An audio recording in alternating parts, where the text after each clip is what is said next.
नमस्कार, मी सागर माने.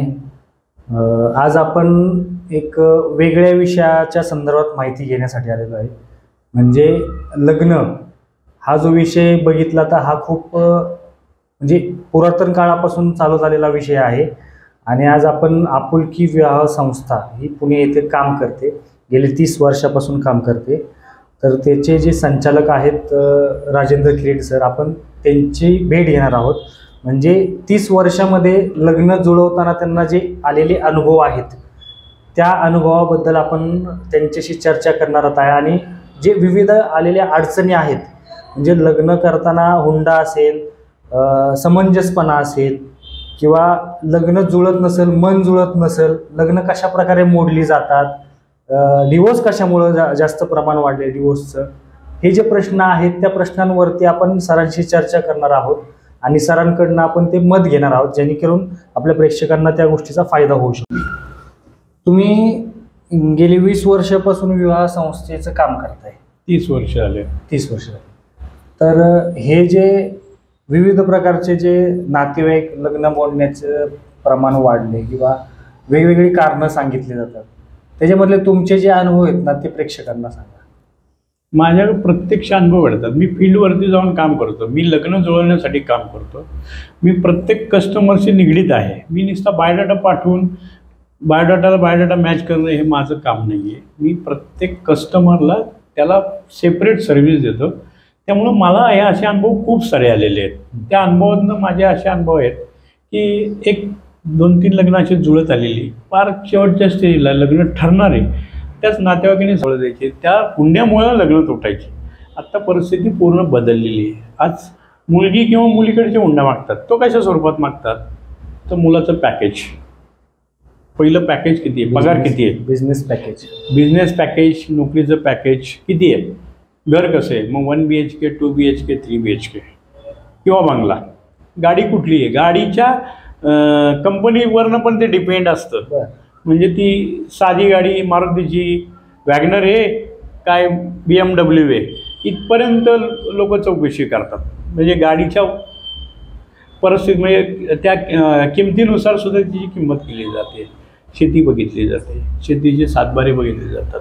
हे सगळं असेल तर मुलगी द्यायला तयार होतात, नाही तर नाही तयार होतात. मग शेवटी परत कन्फ्युजनला येतात की बुवा ही मुलगी आता सगळं ठीक आहे, हे सगळं ओके आहे. मग चौकशीचा प्रश्न परत राहतो, उद्भवतो. मग चौकशीला जातात, नातेवाईकांकडे चौकशी करतात. मी नातेवाईक चौकशीमध्ये चुकीचं सांगतो, परत लग्न मोडतं. म्हणजे ह्या सगळ्या गोष्टी असूनसुद्धा नातेवाईक हा तुम्हाला त्रास देतोच. त्यामुळे तुम्ही नातेवाईकांचं ऐकू नका. मुलीच्या लोकांना जास्त मी तेच सांगेल की तुम्ही जास्त नातेवाईकांवरती विश्वास नका. मुलाची खरीच प्रॉपर्टी आहे का नाही आहे तुम्ही स्वतः ऑब्झर्व करा, स्वतः त्याचे पेपर पहा आणि त्याचा मेडिकल फिटनेस योग्य आहे का नाही आहे तेही चेक करा आणि विश्वासावरती लग्न करा. तरच लग्न संस्कृती टिकेल. नाहीतर लग्न संस्कृती बदललेल्या स्वरूपात ती बंद होण्याच्या दिशेने वाटचाल चालू आहे.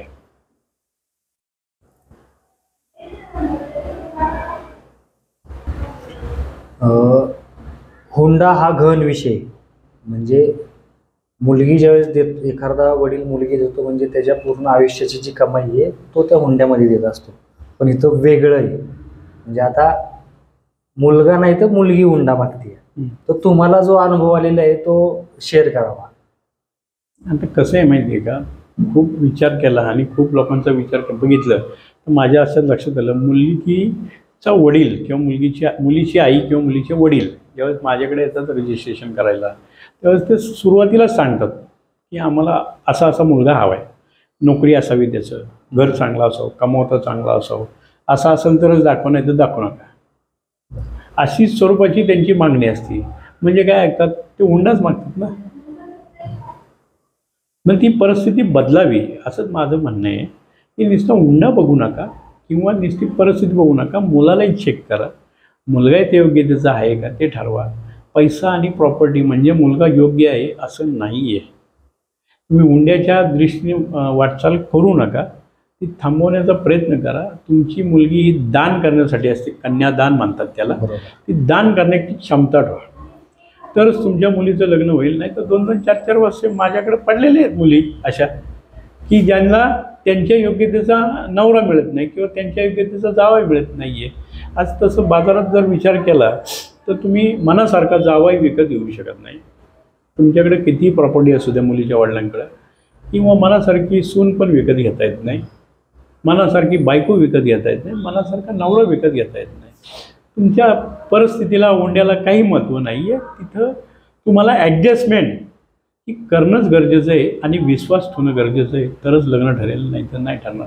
अविश्वासाने तुम्ही जर पहिली पायरी चढली तर तुमच्या मुलीचं हे लग्न कधीच ठरणार नाही.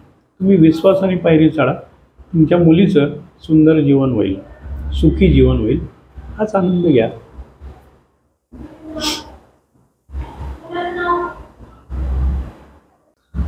तर आज आपण राजेंद्र सरांना भेटून तर मला तो खूप आनंद झालेला आहे. म्हणजे विवाह संस्था कशा प्रकारे काम करते, म्हणजे राजेंद्र सरांच्या माध्यमातून आज मी बघितलं की प्रत्येक मुलामुलीचा डाटा हा बॅक ऑफिसला ठेवला जातो. म्हणजे कसा की तुम्ही जर 10 वर्षापूर्वी जर डाटा मागितला त्यांना तरी त्यांच्याकडनं मिळणार.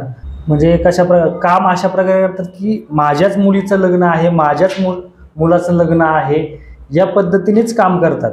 म्हणजे की नुसतं लग्न जुळवलं आणि सोडून देणं तसं नाही, ते प्रॉपर शेवटपर्यंत साथ देतात. म्हणजे मुलगा आणि मुलगी लग्न झाल्यानंतर सुद्धा 4-4, 5-5 वर्षांनी त्यांना भेटायला आलेत, सांगितलेत, अनुभव शेअर केलेले आहेत की आमचा संसार सुखाचा, समाधानाचा, समृद्धीचा, भरभराटीचा आहे.